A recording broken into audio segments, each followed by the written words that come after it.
고린도 전서와 후서는 이제 사도 바울이 고린도 교회가 가지고 있는 문제를 해결하기 위해서 쓴 편지죠.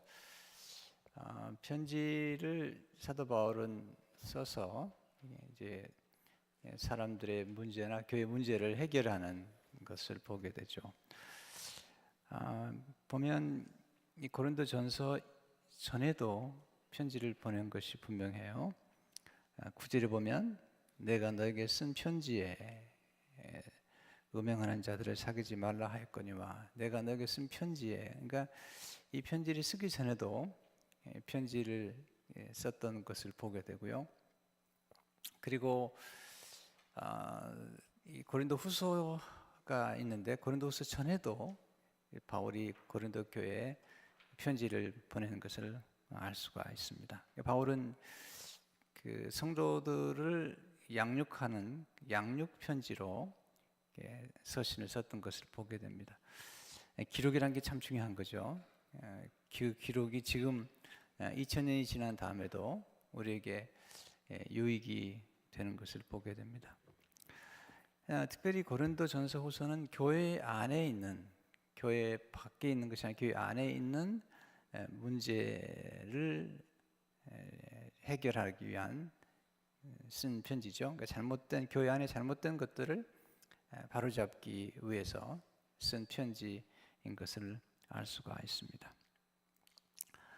사도 바울이 이제 시작한 교회이기 때문에, 그리고 아주 애정을 가지고 키웠던 교회이기 때문에 그 고린도 교회 소식들을 듣는 중에 고린도 교회 안에 문제들이 여러 가지 문제가 있다는 사실을 알고 그 문제를 하나하나 지적하면서 그 문제를 바로잡는 그런 서신을 쓰게 된 것입니다.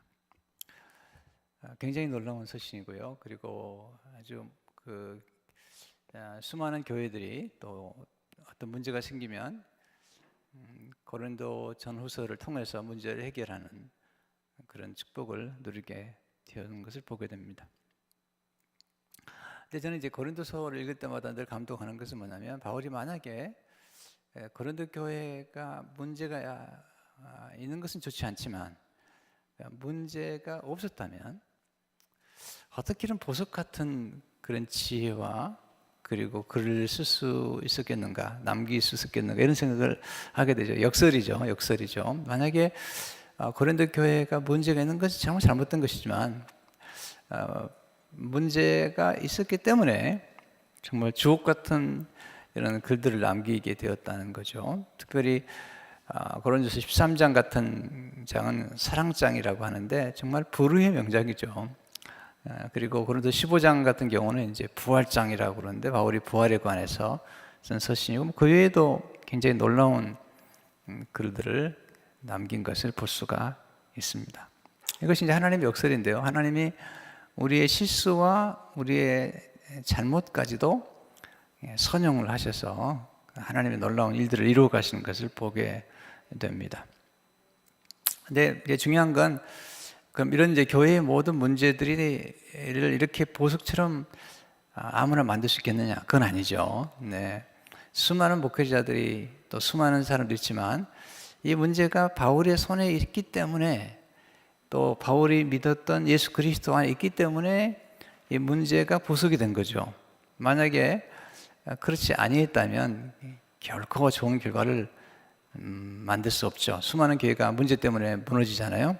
문제 때문에 깨어지고. 그런데 이 문제가 바울의 손에 있기 때문에 이 지도자가 중요한 거죠. 어떤 지도자, 어떤 목회자에게 문제가 주어지느냐에 따라서 문제가 기적이 되기도 하고, 상처가 진주가 되기도 하고, 또 위기가 기회가 되기도 하는 거죠.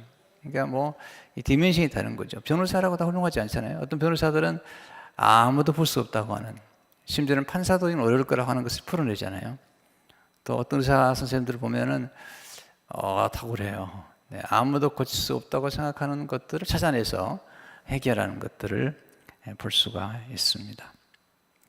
그런 면에서 이제 고린도서를 읽으면서 고린도 안에 있는 문제들을 해결하는 것, 문제가 좋지 않지만 문제를 해결할 수 있는 해법을 가지고 있다면 문제를 푸는 것처럼 재밌는 건 없는 거거든요. 여러분, 훌륭한 지도자는 어떻게 나오는 거죠? 아무 문제가 없이도 훌륭한 지도가 나오는 거예요. 훌륭한 지도자라고 하는 것은 그냥 아무 문제가 없는 것을 그냥 해냈다는 것은 훌륭한 지도자가 아니죠. 훌륭한 지도자는 많은 위기와 갈등과 장애물들을, 그 수많은 허들들을 뛰어넘고, 그리고 벼랑 끝에서 경험들을 여러 번 하면서 그것을 극복하면서 뭔가 이루었을 때 우리가 얘기하기를 그분 훌륭한 지도자라고 얘기하는 거죠. 그러니까 우리가 어떤 일을 할 때 아무 문제도 없었다, 그걸 좋아할 게 하나도 없잖아요. 어려운 문제가 있었는데 그 어려운 문제들을 극복해내고 해결해내고 그 어려운 문제들을 아주 기적으로 만들어냈기 때문에 지도력이 나오는 것이죠. 바울이 이제 고린도서에 보게 되면 고린도서에 나오는 이런 문제들을 바울이 어떻게 해결하느냐를 잘 보셔야 돼요. 그걸 놓치면 안 되는 거죠. 이걸 놓치면 안 돼요. 바울이 고린도전서를 해결하는 모든 열쇠를 항상 문제에 집중하지 않아요. 문제는 해결을 안 하고 거듭 바울이 집중하는 것은 그리스도예요. 그리스도. 그러니까 바울이 1장에서부터 그리스도의 십자가를 얘기하면서 십자가에 돌아가신 그리스도의 말로 능력이요 지혜다, 이렇게 이제 설명을 하고, 2장에도 바울이 나는 그리스도 십자가 외에는 내가 알고 싶지 않다. 3장에 가게 되면 이 교회 안에 있는 분리에 대해서 얘기할 때 나는 심었고 아볼로는 물을 주었지만 자라게 하시는 분은 하나님 분이시다. 예수 그리스도 분이시다. 이걸 이제 강조하고, 4장에 가면 우리는 그리스도의 일꾼이 아니냐. 그러니까 예수 그리스도와 우리와의 관계에서 예수님이 누구시고 예수 그리스도 안에 있는 우리가 누구신지에 대한 이 정체성을 가지고 이제 문제를 풀어가는 거거든요. 그러니까 여기서 이게 우리가 문제를, 고린도 교회 안에 문제만 보면서 문제가 대단히 심각하네. 그러면 문제가 풀리지 않죠. 문제보다 더 크신 그리스도, 또 문제를 진주로 만들 수 있는 그리스도, 그 모든 해법이 그리스도의 십자가에서부터 해결해 가는 것을 볼 수가 있는 거죠. 그걸 놓치면 고린도전서를 놓치는 거죠. 문제가 많았네. 놓치는 거죠. 근데 문제를 해결하는 바울의 그 안목, 그 관점, 이것들이 이제 고린도 성도로 하여금 사도 바울에게 순종할 수 있는 근거를 마련해 낸 거죠. 바울은 내가 문제를 푸는 게 아니다. 이 문제를 푸는 분은 그리스도신데 그리스도께서 너희 안에 계시고 또 너희로 하여금 문제를 능히 극복할 수 있는 지혜와 능력을 주시는 분이다. 그 근본에는 십자가가 있다. 이런 얘기를 하고 있는 거죠. 오늘 본문에서도, 본문에 이제 한 장인데요. 한 장을 읽어주셨는데, 이 본문에 나오는 보석은 7절에 나와 있죠. 7절에 보면 너희는 누룩 없는 자인데 새 덩어리가 되기 위하여 묵은 누룩을 내버리라. 우리의 유월장 양 곧 그리스도께서 희생되셨느니라. 이제 이 말씀이 키를 이루는 거예요. 이게 왜냐, 예수 그리스도가 우리의 유월절 양이 되셨다. 어린 양이시고 또 그리스도께서 우리를 위해서 희생하셨다. 우리를 위해서 정말 사랑하셨다라는 거죠. 그러니까 이제 다른 종교 안에도요, 다른 종교와 기독교의 차이가 있다면 뭐냐면 아주 현저한 차이인데요. 이슬람이나 불교나 어떤 종교나 그 윤리 코드라는 게 있는 거예요. 예를 들면 간음하지 말라, 살인하지 말라, 도둑질하지 말라, 남의 것 탐내지 말라, 거짓 증거하지 말라, 이런 이제 기본적인 도덕적 윤리의 코드는 어디나 있는 거죠. 그러면서 더 착한 사람이 되라, 더 나이스한 사람이 되라, 이렇게 얘기하는 것은 어디나 모든 종교에 다 있는 거예요. 심지어는 몰면 얼마나 착해요. 몰몬 사람들이 얼마나 착해요. 그러니까 그러나 기독교와 이제 다른 종교와의 현저한 차이는 뭐냐면 예수 그리스도를 통해서 구원받은 성도, 그러니까 우리가 또 도덕적으로 괜찮은 사람이 돼가지고 더 멋있는 사람이 돼가지고 살아가는 게 목표가 기독교는 아니에요. 물론 그것도 있지만, 그것도 포함되지만, 사도 바울이 이제 그 에베소서나 또 서신을 쓸 때마다, 로마서도 쓸 때마다 이제 소위 말하면 십계명이나 또는 모든 종교가 강조하는 도덕적인 윤리에 대해서 얘기를 하죠. 그러나 차이가 하나 있다면 차이가 하나 있다면 언제나 바울이 그러므로 다음에 얘기를 하는 거예요. 그러므로. 이게 뭐냐면 그러므로 뭐냐면 이미 우리가 더 나은 사람이 됨으로 구원받는 게 아니라 이제 일반 종교는 그렇죠. 일반 종교는 더 나은 사람이 되라는 거죠. 착한 사람이 되라는 거예요. 뭐 이렇게 그러면 구원받을 거라는 거예요. 그러나 기독교는 그게 아니라는 거예요. 그게 아니고 이미 예수님께서 우리를 위해서 십자가에 죽으시고 우리를 구속하셨기 때문에 그러므로 그 사랑과 그 은혜 안에서 우리가 어떻게 살아야 될 것인가를 이제 나중에 얘기하는 거죠. 그러니까 이게 전적으로 다른 거죠. 완전히 퍼스펙티브가 다른 거죠. 그러니까 기독교로 움직이는 가장 커다란 힘은 은혜라는 거죠. 은혜. 예수 그리스도께서 십자가에 돌아가셨고 우리를 위해서 대신 희생하신 그 은혜로 말미암아, 그 큰 사랑으로 말미암아 우리는 어떻게 살아야 될 것인지. 그러니까 기독교는 뭐냐면 이게 복음 중요한 건데요. 우리는 더 착한 사람이 되려고 믿는 게 아니에요. 우리는 더 나이스 퍼슨이 되려고 하는 게 아니라 우리는 이미 새로운 사람이 됐다는 거예요. 새로운 사람. 그러니까 이미 새로워진 사람. 바울이 고린도서 5장 10절 보면 그런즉 누구든지 그리스도 안에 있으면 새로운 피조물이라. New creation.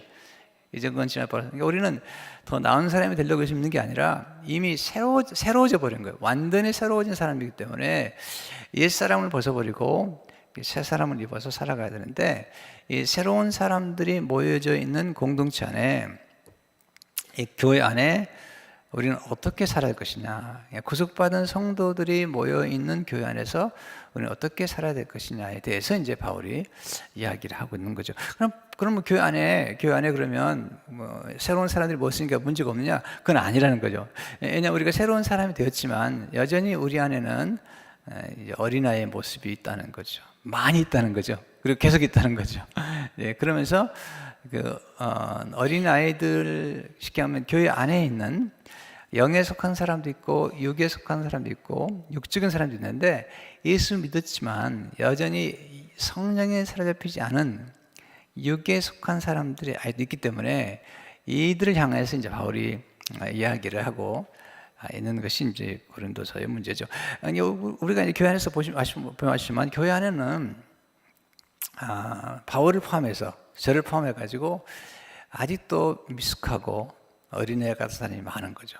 사도 바울의 에베소서 보게 되면 내가 어린애 같은 요동한다, 뭐 이런 얘기를 하면서 성숙한 그리스도인이 되었다 이렇게 많이 강조하는데, 우리는 이제 여전히 교회 안에서 여러분들이 알아야 될 것은 뭐냐면 교회 안에서 여전히 미숙한 사람들, 여전히 어린아이 같은 사람들이 많아도 너무 놀라지 마세요.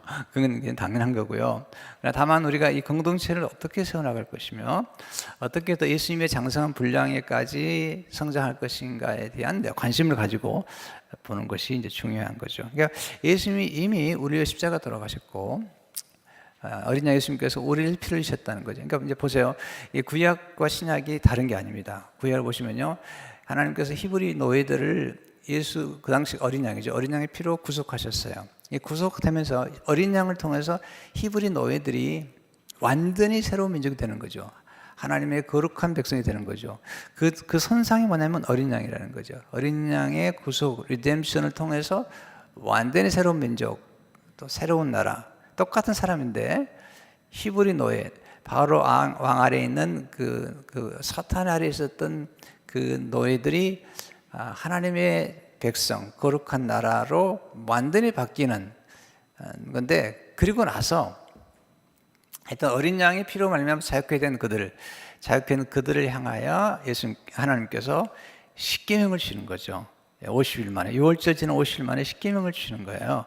그렇게 함으로써 이미 구속받은 사람, 그러니까 구원받기 위해서 이렇게 살아서가 아니라 이미 구원받은 이스라엘 백성들로 하여금 어떻게 살 것인가에 대해서 얘기를 하는 거죠. 네. 근데 이제 신약이 오게 되면 예수님이 6월절 어린 양 오셔서 제2의 출애굽이라고 그러죠. 마귀와 사탄과 죄의 노예된 우리들을 건져내셔서 우리로 하여금 제2의 출애굽, 하나님의 자녀가 되는, 그러니까 이 정력대로 사는 것이 하나님의 자녀가 되는 그 놀라운 새로운 신분을 얻게 하신 예수님께서 우리로 하여금 이제 어떻게 살아야 될 것이냐에 대해서 이제 바울이 얘기를 하고 있는 것을 보게 되죠.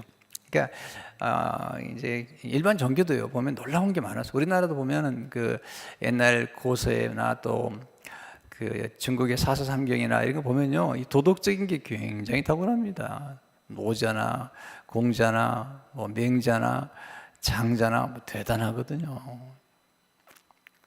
우리가 볼 때 놀라죠. 저도 너무 놀라는 거예요. 네. 한 번은 노자의 그 도덕경을 읽다가 너무 감동을 받았어요. 이도 목사님들 만나가지고 목사님 너무너무 놀랐습니다. 도덕경을 보니까 또 홍자성에 쓴 책은 달마다 너무 놀랐습니다. 그랬더니 웃으면서 놀랄 수도 있다고. 그러나 기독교와 다른 책과의 차이는 뭐냐면, 다른 일반 책도 지혜는 있는 거죠. 우리가 어떻게 살 것인가에 대한 지혜는 있는데, 문제는 거기는 구원이 없는 거죠. 구원이 없는 거죠. 커다란 차이를 만들어내는 거예요. 그러니까 일반 종교는 우리가 어떻게 살 것인가는 얘기하지만, 그렇게 함으로써 구원을 얻는다고 그러지만 인간은 그럴 수 없는 거예요. 네, 우리가 알고 있는 것처럼 그럴 수 없는 거죠. 구원은 밖에서 와야 되는 거예요. 내 스스로가 노력함으로 수양함으로 구원을 얻는 게 아니에요. 인간은 그렇게 대단한 사람들이 아니에요. 인간 안에는 죄성이 있어가지고 아무리 수양을 해도요 한순간에 무너지는 거예요. 네. 네. 근데 기독교는 밖에서 건져내는 거예요. 밖에서. 이게 구원이죠. 이것도 마찬가지예요. 여러분들 이게 이제 배워야 되는 게 뭐냐면, 어떤 건 우리 안에 새겨질 수 있지만, 우리는 밖에서 예수님이 오셔서, 하나님 나라 오셔서 우리를 건져내시고, 또 밖에 계시던 성령께서 우리 안에 들어오셔서 성삼위 하나님이 우리 안에 들어오심으로써 우리 안에 새로운 변화와 우리 존재의 변화가 있는 거죠. 자, 예를 들어서 말이죠, 우리 몸에 나쁜 게 생겼어요. 암 같은 게 생기면 잘라내야 되거든요. 그건 스스로가 해결할 수 있는 단계를 넘어간 거예요. 암덩어리가 큰 건 뭐냐면, 스스로가 몸에서 이겨낼 수 있는 능력이 없기 때문에 잘라내야 되는 거예요. 또 우리 몸이 아플 때도 어떤 약이 안에 들어가야 돼요. 왜냐하면 스스로가 그걸 만들어낼 수 있는 능력이 이미 없으면, 특별히 나이가 들거나 그러면 그렇게 안 되는 거예요. 젊었을 때는 뭐 몸에 그냥 온도도 만들어내지만, 나이가 들어가면 옷을 껴입어줘야지 뭐 그냥 만용을 부리면 안 되는 거잖아요. 그러니까 어떤 건 우리 안에서 해결할 수 있는 부분이 있을지 모르지만, 어떤 건 밖에서 들어가야 되는 거예요. 그래서 약을 쓰기도 하고 또 뭐 바이타민을 먹기도 하고 그러는 거죠. 왜냐하면 그래야만이 되기 때문에 그러는 거죠. 이 두 가지를 적절하게 알아야만이 이제 도움이 되는 거죠. 자, 이 서론적인 얘기도 많이 했는데요. 이제 뭐 중요한 건 서론이 중요한 거죠. 왜냐하면 이 근본적인 까르가 일어나지 않으면 우리는 여전히 30년, 40년 믿고도 그렇게 살아도 되겠냐고, 그리고 내가 이렇게 믿어서 예수 믿겠냐, 이렇게 살아서 예수 구원 받겠냐고, 이렇게 나버리고 거기서는 더 변화가 안 되는 거예요. 오히려 내가 복음을 이해하면 이해할수록, 나를 위해서 십자가 돌아가신 그리스도와 그 십자가를 이해하면 이해할수록 그 감격 속에서 우리의 삶을 변화되는 것이에요. 내가 뭐 노력해가지고 대단한 사람이 되려고 해야 되겠다, 그렇게 되는 게 아니라니까요. 복음을 자꾸 이해해야 되는 거예요. 오늘 또 본문에서 아무리 우리가 본문에서 많이 해도 이 예수 그리스도의, 어린 양 예수 그리스도의 십자가의 희생을 알지 못하면, 그리고 예수 이루신 사건을 알지 못하면 이 본문은 이해할 수 없는 거죠. 자, 그렇다면 여기서 이제 뭐 여러 가지 얘기했지만, 그 중에 하나가 뭐냐면, 예수님이 우리에게 십자가에서 우리에게 주신 가장 큰 은혜는 자유를 주셨다는 거예요. 자유를. 죄로부터의 자유, 사탄으로부터 자유, 그리고 마귀로부터 자유를 주셨다는 거죠. 근데 문제는 뭐냐면, 이 놀라운 자유를 이 고린도 교회 안에 있었던 어떤 사람들은 스스로 형제라고 말했던 사람들 가운데, 예수님이 우리에게 주신 자유를 진정한 자유, 섬김을 위한 자유가 아니라, 잘 들으세요, 그리스도께서 우리에게 주신 자유는 방종을 위한 게 아니에요. 남을 섬기기 위한, 남을 세우기 위한 자유인데, 지금 여기서 방종을 하게 된 거죠. 1절을 보세요. 너희 중에 심지어 음행이 있다 하는 말을 들으니 그런 음행은 이방인 중에서도 없는 것이라, 누가 그 아버지의 아내를 취하였다 하는도다. 어떤 사람이 아버지의 계모를 취한 것 같아요. 네. 이것은 이방인들도 그렇게 못한다. 모든 인간에게는요, 기본적인 윤리가 있는 거예요. 기본적인 윤리가 있는데, 기본적인 윤리 가운데 하나는 아버지의 아내를 감히 범하지 않는 거죠. 성경도 나오잖아요. 율법 나오잖아요. 이건 기본적인 거예요. 근데 이제 신약 구약에 보면 루벤이 그 아버지의 첩을, 아버지의 그 첩을 범하잖아요. 루벤이 장자가 못 되는 거예요.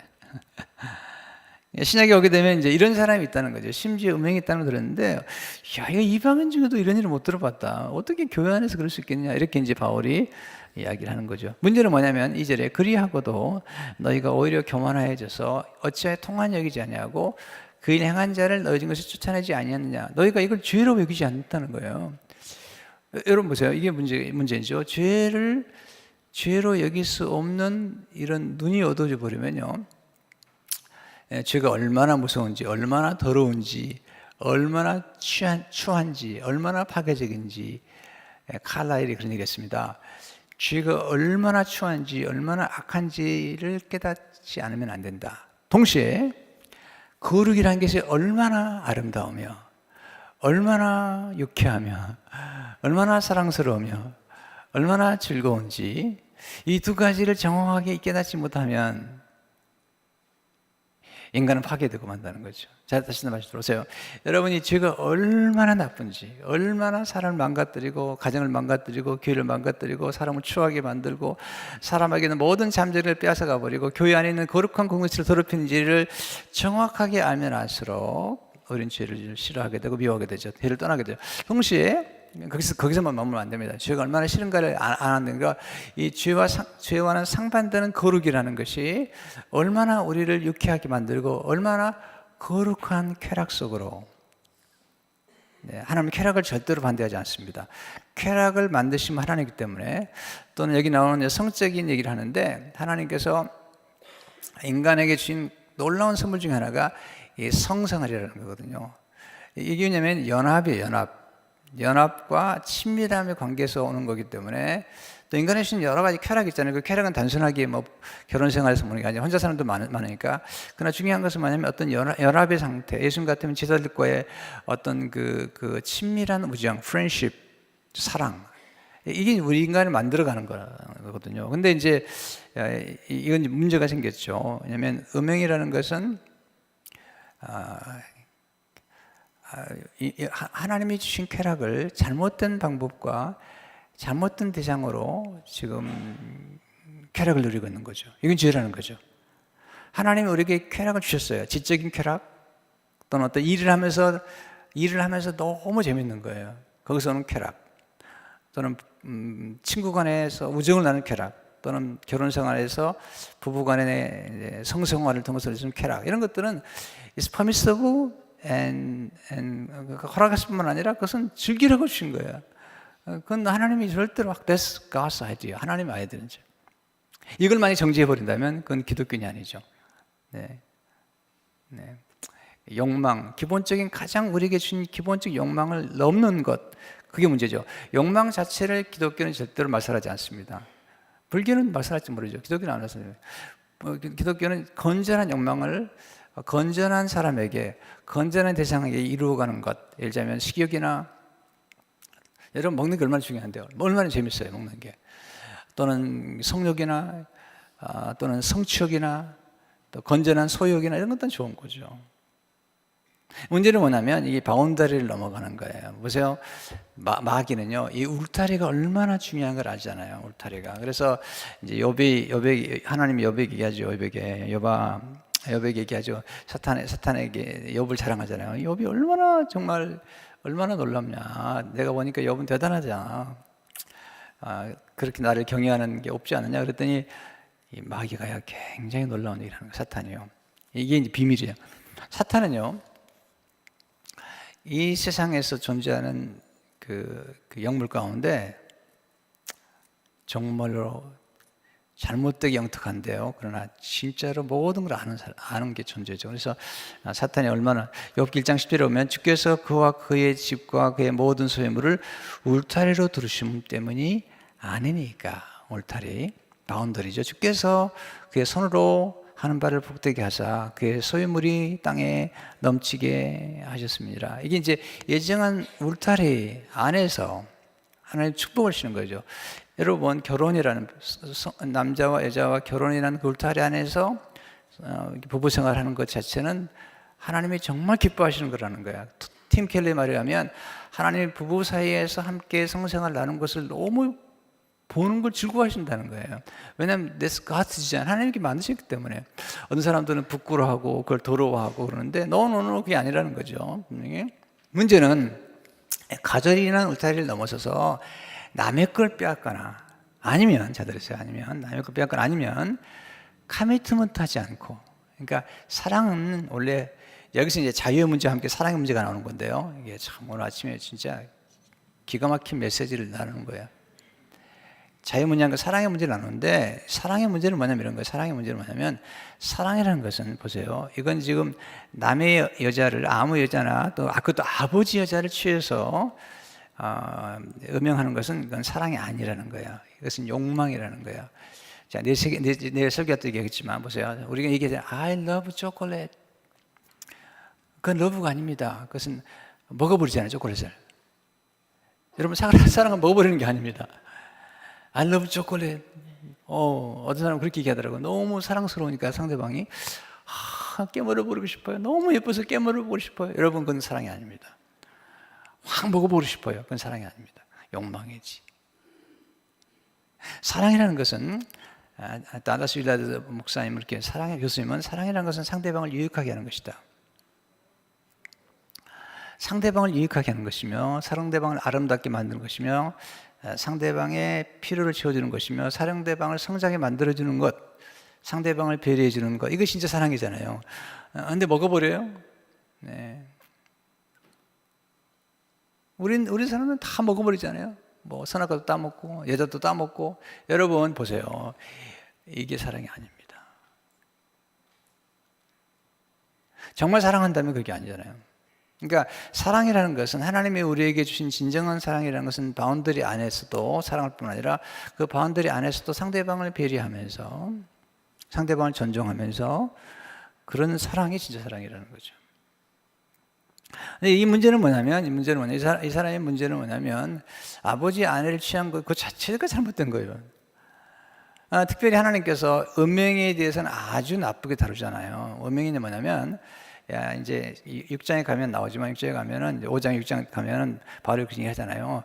창기와 연합한 자는 창기와 한 몸이 된다는 거예요. 그러니까 특별히 다른 죄보다도 음행을 심각하게 다른 것을 보면 창기와 연합한 자는 창기와 하나가 되고 또 이 죄는 몸에 남아있는 죄가 된다는 거예요. 그러면서 주와 합하는 자는 주와 하나가 되는데 연합된 대상과 하나가 되는 이 신비로운 친밀한 사랑의 관계를 잘못된 대상에게 울타리를 넘었다는 거죠. 바울이 이제 이 5장에서 자꾸 얘기하는 뭐냐면 교회 밖의 사람에게는 또 교회 안의 사람에게는 이걸 울타리를 자꾸 정하는 거예요. 교회 안과 밖의 울타리를 정하는 거죠. 가정이라는 카테고리 안과 밖을 자꾸 정하는 거잖아요. 그러니까 성경에 보면 경계라는 거, 내게 주어진 구역, 내게 정해진 경계가 굉장히 중요하잖아요.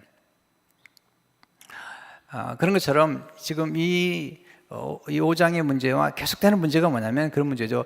경계를 넘어간 것. 4장에 보면 바울이 참 기가 막히게 하잖아요. 전 이 말씀 굉장히 좋아하는데 그래서 4장 6절에 보면 형제들아 내가 너희를 위하여 이 일에 나와 아볼로를 들어서 본을 보였으니 이는 너희로 하여금 기록된 말씀 밖으로 넘어가지 말라 한 것을 우리에게서 배워 서로 대적하여 교만한 마음을 가지지 말게 하라. 기록된 말씀 밖을 넘어가지 말라. 이거는 경계를 정해준 거죠. 이제 제가 이제 사람들의 신앙이나 인격이나 또는 뭐 이렇게 이단이나 이런 것들을 제가 분별할 때 항상 중요하게 보는 것은 말씀이거든요. 말씀 밖을 넘어가거나 성경 밖을 넘어가면 그건 이제 잘못된 거죠. 항상 하나님의 말씀 안에서 그 말씀 중심으로 교회를 세워나갈 때도 그 말씀 중심으로 세워나가는 게 이제 우리가 해야 될 일이라고 보거든요. 근데 이 사람의 문제는 뭐냐면 이런 죄를 짓고도 통한이 여기지 아니하는 공동체에도 문제가 되지만 거기다가 자랑까지 하고 있다는 거지. 6절을 보시면 너희가 자랑하는 것이 옳지 않도다. 적은 누룩이 온 덩어리에 퍼지는 것을 알지 못하느냐. 가끔 교회에서 그러잖아요. 막 그냥 잘못 행하고 막 그냥 그리고 교회를 정말 어렵게 하거든요. 그런 사람 있잖아요. 내가 뭐가 잘못했냐고. 뭐라고. 내가 뭐가 잘못된 게 있냐고. 이렇게 또 막 그냥 교회에서도 막 싸우기 좋아하고 막 목사님한테 욕하고 이런 사람들이 뭐가 잘못했냐고, 내가 잘못한 게 뭐가 있냐고. 그러면 이제 문제가 되는 게 뭐냐면, 이제 문제가 되는 거죠. 이런 분들 있잖아요. 그렇게 잘못하고 나서 하는 말이, 예수님 은혜가 다 용서받았는데, 뭐 그게 문제가 되는 거냐고. 보세요, 이 문제가 있는 거예요. 하나님의 은혜를 만홀히 여기는 것은 잘못된 거죠.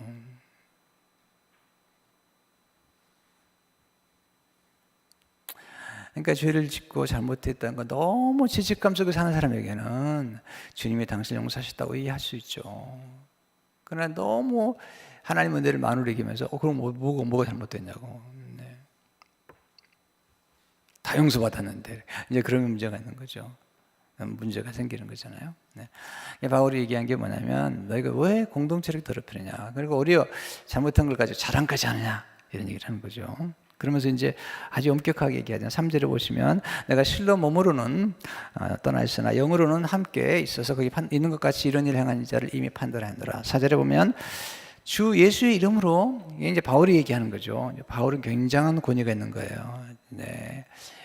요즘 이런 권위를 가진 목회자가 많지 않아요. 주 예수 이름으로 너희가 내 영과 함께 모여서 우리 주 예수의 능력으로, 5절에 보시면, 이런 자를 사탄에게 내주었으니 이는 육신은 멸하고 영은 주 예수의 날에 구원을 받게 하려 함이라. 이건 너무 잘못된 거라는 거죠. 사탄에게 내줬다는 거예요. 네. 뭐냐면, 만약에 이 사람이 정말 크리스찬이라면 영혼은 구원받고 육은 내어줬다, 이런 얘기를 하면서, 내가 주 예수 이름으로 내 영과 함께 그리고 주 예수의 능력으로 이 사람을 사탄에게 내어줬다. 그렇게 함으로 나서도 영혼 구원받으면 좋겠다, 그런 얘기를 하는 거죠. 그러면서 6절에 너희가 자랑하는 것이 옳지 않다. 작은 누룩이 온 동안에 퍼지는 것을 알지 못하느니라. 그 당시 유대인들은요, 이 누룩은 그냥 주의를 상징하는 거예요. 그래서 그 유월절 사건 때도 무교병을 먹잖아요. 그리고 유월절을 지키기 전날, 유월절을 지키기 전날은요, 집안에 조그만한 누룩이라도 있으면 반드시 버려야 돼요. 왜냐하면 순전한 떡, 어린 양의 그 유월절 사건의 순전함과 순수함을 지키기 위해서 집안에 있는 모든 누룩은 다 버려야 돼요. 이게 뭐를 하냐면, 공동체 안에서 이 죄라는 게 얼마나 무섭게 전염이 되는지, 이걸 이제 조심해야 돼요. 왜 지도자들이 잘못하면 책망을 하는 거죠? 지도자들이 만약에 이런 죄를 짓고도 당연하게 생각하고, 그리고 강단에 서고, 그리고 그럼 어떠냐고 말이죠. 그래 버리면 엉망이 되는 거잖아요. 지금 한국 교회가 엉망이 됐죠. 그런 사람도 있는 거죠, 한국 교회 안에. 그러니까 엉망이 돼 버리는 거잖아요.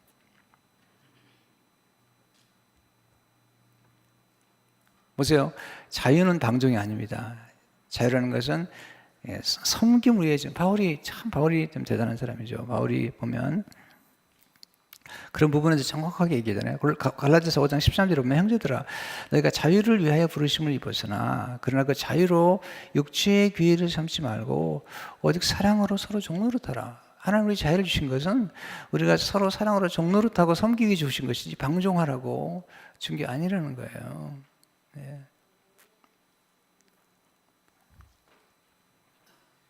여러분, 가정도 행복한 가정의 공통점이 뭐냐면, 남편과 아내를 서로 존경하고 서로 배려하고, 그리고 하나님이 주신 것들을 귀중히, 부부 생활을 할지라도 서로의 의무를 다해야 되잖아요. 어떤 사람은 그 더럽게 여기고 그런, 그건 잘못된 거죠. 정신이 나간 거죠, 한마디로. 기독교적인 사상을 모르는 거잖아요.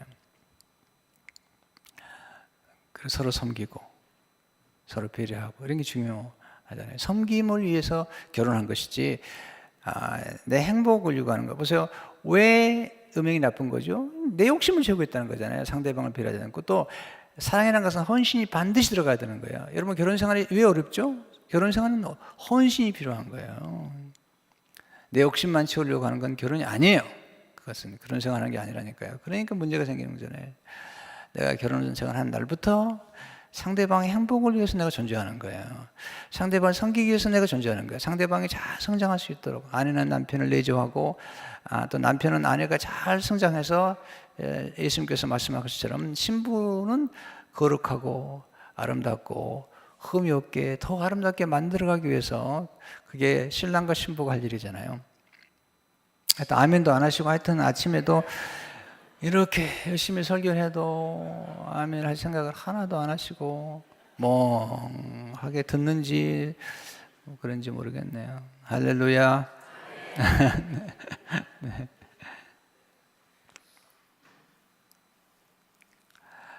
왜 간음이 나쁜 거죠? 왜 창기집에 가서 파는 게 돈 주고 그렇게 한 나쁜? 왜냐하면 헌신이 없기 때문에 그렇잖아요. 사랑이라는 것은 철저하게 예수님이 말씀하신 예수님께서 유월절 어린 양으로 희생하셨다는 거거든요. 희생하셨다는 거죠. 사랑은 희생인 건데. 그 진정한 사랑은 기다림, 절제, 사랑은 오래 참고, 사랑은 온유하며, 무르히 행치 아니하며. 자꾸 싫은데 막 억지로 뭐 문제가 되잖아요. 또 모든 게 무르히 행하면 안 되는 거잖아요. 그런 건데요. 바울이 이제 그런 걸 가지고 문제를 제기하는 것을 보게 되잖아요. 그러면서 우리는 지금 새 덩어리가 됐다는 거죠. 새 덩어리는 뭐냐면 이것은 새로운 공동체를 만든 거예요. 이것은요 완전한 리폼이 된 거죠. 새로운 공동체를 형성이 된 거죠. 예수 그리스도 안에서 새로운 피조물이 되었고 교회가 새롭게 형성이 됐는데 이 안에 있는 우리들이 순전한 공동체를 만들려면 이 누룩을 버려야 된다. 이게 누룩이 이제 주의라는 거죠. 그렇게 함으로써 이 교회의 생명력은 순전함과 진실함에 있는 것이다 라는 것이죠. 그러면서 이제 사도 바울이 권면하는 게 뭐냐면 이 펠로십, 좋은 교제를 나눠야 된다 이런 얘기죠. 자, 구절을 보시면 내가 너에게 쓴 편지에 음행하는 자들을 사귀지 말라 하였거니와. 네, 10절에 이 말은 내가 세상에 음행하는 자들이나 탐하는 자들이나 속여 빼하는 자들이나 우상 숭배하는 자들을 동무 사귀지 말라는 것이 아니라 만약 그리하면 너희가 세상 밖으로 나가야 할 것이라. 10절의 말씀은 뭐냐면 이런 사람들은 있는 거라는 거예요. 이 사람들을 전도해가지고 예수 그리스도를 믿게 만드는 것이기 때문에 이 사람들을 떠나서 할 수는 없는 거예요. 근데 이게 다 좋지 않은 거잖아요. 음행하는 것도 좋지 않은 거고 탐하는 것은 남의 걸 빼앗는 거니까 속여 빼앗는 것 이거 다 십계명에 나오잖아요. 우상 숭배하는 자들을 도무지 사귀지 말라는 것이 아니라 만약 그리하면 너희가 세상 밖으로 나갈 것이 아니라 이것은 세상 사람들은 당연히 이렇게 살아간다는 거예요. 이분들이 변화되려면 예수를 믿어야 되기 때문에 이분들은 전도의 대상이 된다. 그렇지만 11절에 이제 내가 너에게 쓴 것은 만일 어떤 형제라 일컫는 자가 나 예수 믿는 사람이에요 라고 일컫는 자가 음행하거나 탐욕을 부리거나 우상 숭배를 하거나 모욕하거나 술 취하거나 속여 빼앗거든 사귀지도 말고 그런 자와는 함께 먹지도 말라 아니라. 야, 엄격하죠. 12절에 보시면 밖에 있는 사람들을 판단하는 것이야. 교회 밖에 내게 온 상관이 많은 교회 안에 있는 사람들이야 너희가 판단하지 않냐랴. 13절에 밖에 있는 사람들은 하나님이 심판하시니와 이 악한 사람은 너 중에서 내쫓으라고. 오, 대단하죠. 그냥 공동체의 안전을 위해서 이건 철저하게 다뤄야 된다는 거죠. 왜냐하면 이런 죄를 만약에 짓고도 당연하게 생각할 뿐만 아니라 오히려 스스로 자랑하는 사람들을 하나님 정말 싫어하잖아요. 바울이 그런 얘기 하잖아요. 로마서 1장 31면 그들은 이 같은 일을 행하는 자는 사형에 해당한다고 하나님께서 정하시면 알고도 자기들만 행할 뿐 아니라 도리어 그런 일을 행하는 자들을 옳다 하느니라. 오, 이게 이제 문제가 된 거죠.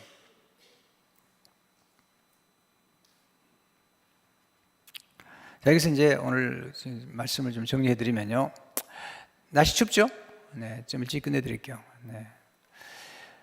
하나님이 보세요. 하나님이 우리에게 쾌락이라는 선물을 주신 것은 하나님 최고 우리에게 주신 선물이에요.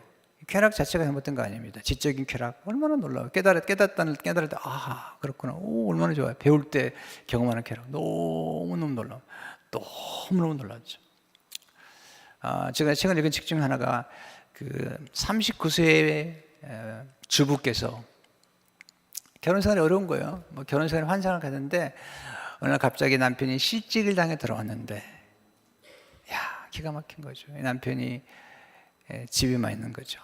그리고 집에서 뭐 어쩔 수 없이 아내가 이제 일을 하기 시작했어요. 일 열심히 하고 들어오면, 집에 들어오면 남편은 앉아가지고 멍하게 앉아 있는 거죠. 기가 막힌 거죠. 네. 네. 애들은 그러니까 엉망이죠. 집에 들어오면 남편이 또 청소도 해놓고 그럼 좋겠는데 그것도 아니고. 그래서 엄청난 위기를 경험하죠. 와, 힘들다. 근데 그러던 어느 날 우연하게 책을 한 권 만났는데 그 책이 독서에 관한 책이었어요. 책을 읽기 시작했어요. 책에 빠져들어갔어요. 1일 1독을 하기 시작했어요. 1일 1독. 하루에 한 권씩을 보기 시작했어요. 도서관 책들을 빌려오고 가슴이 뛰었어요. 모르는 걸 알게 되고 배우는 게 얼마나 즐거운지. 그래서 6년 사이에 한 1000권 이상을 읽었어요. 그리고 책을 썼는데 1일 1독이라는 책이에요. 그런 책을 썼는데 그걸 잘 썼어요. 그러면서 여자는 독한 여자가 된다. 독한. 이 독이라는 게 읽을 독.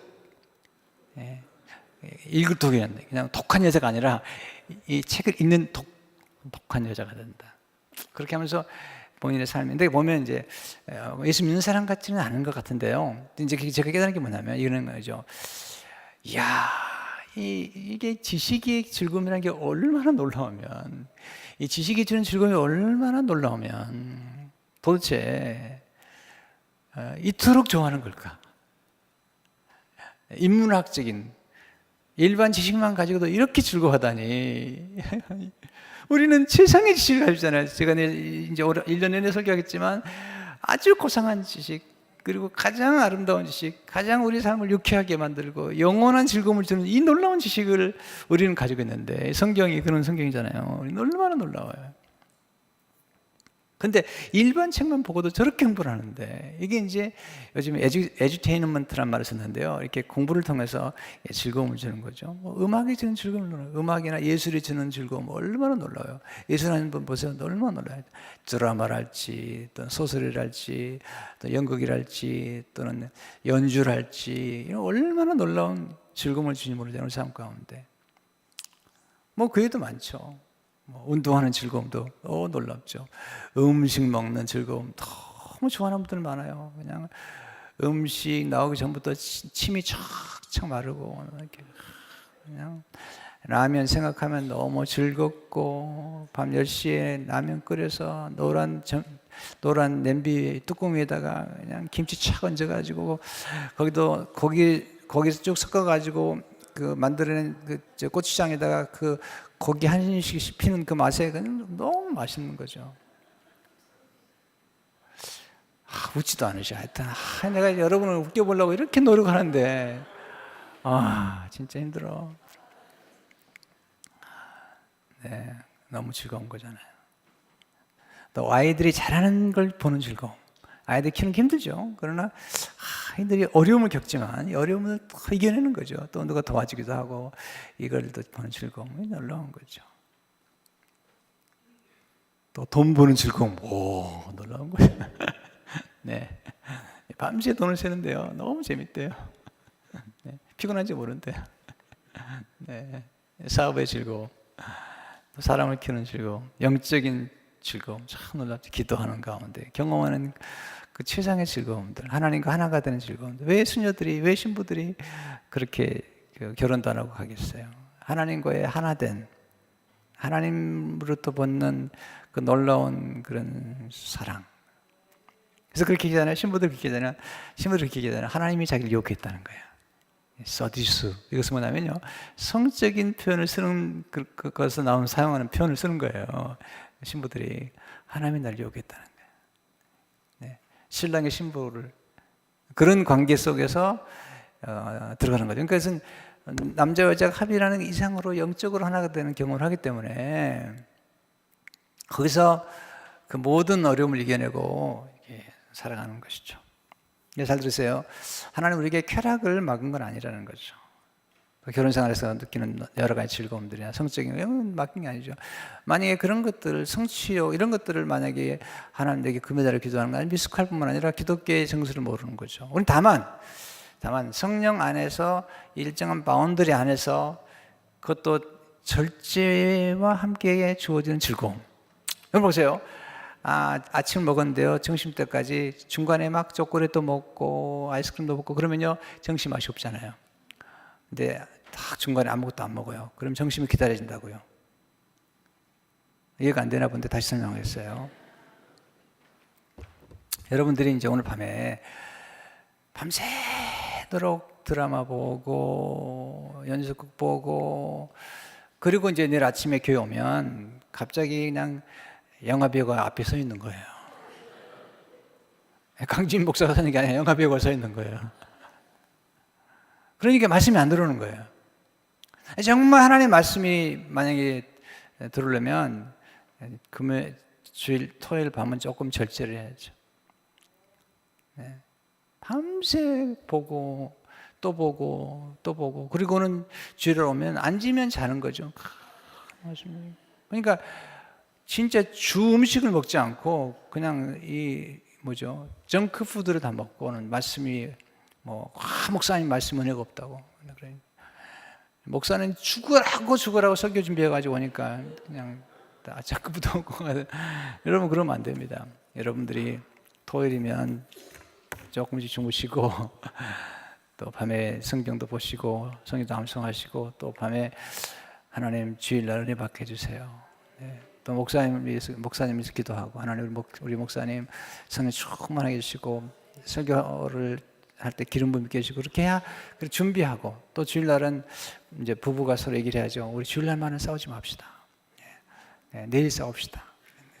그리고 주일날은 딱 싸우지 않고 나와가지고 경건하게 외드리고 또 아침도 일찍 잘 먹고 그래 오면은 은혜를 받는 거죠. 근데 일어나자마자 서로 부부가 싸우고 막 그냥 핏대 올리고 그러면 이제 은혜가 안 되는 거죠. 성도 여러분, 예수님께서 우리를 위해서 십자가에 돌아가셨어요. 그렇게 하면서 우리를 새롭게 새로운 피조물을 만드셔요.